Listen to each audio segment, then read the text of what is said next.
Are you surprised after everything that you went through with him in ECW that he's now like at home in WWE? Is that surprising to you?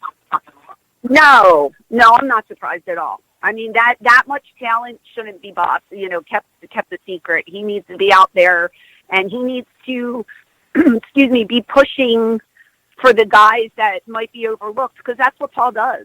He finds the talent and he brings it out of people. And I think with him being up there, a lot of guys that might have been overlooked are going to get an opportunity. And I think that's a great thing. That's very cool. Well, right now, of course, there's the women's revolution is in full swing.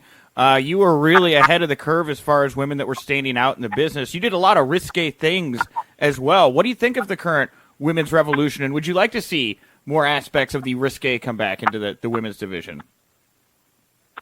I mean, no. What I miss is the use of managers, because you never know what the people outside are going to do.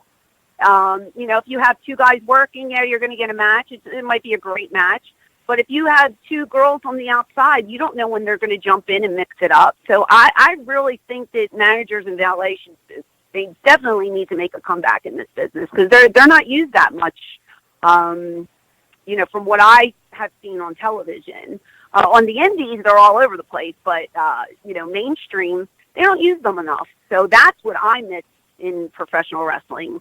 Paul knew exactly what he was doing. When I started, I was training to wrestle, and Paul told me, I'm not a fan of women's wrestling. You're going to get over so much more by being a manager. And he was 100% right. Yeah. So, but nothing taken away from the girls. I think they're doing an excellent job. Headlining WrestleMania, who would have ever thought it? You know what I mean? Kudos to them, and God bless them. Some of these bumps they're taking, though, when they're 40, they're going to be walking funny. I'm telling you right now, because I don't feel that good. And the little bit that I did, the way they're working, I feel for them. But they're doing wonderful things there, and I wish everybody continued success. You make the sound I make when I talk about bumps. I'm like, yeah, why? God, jeez.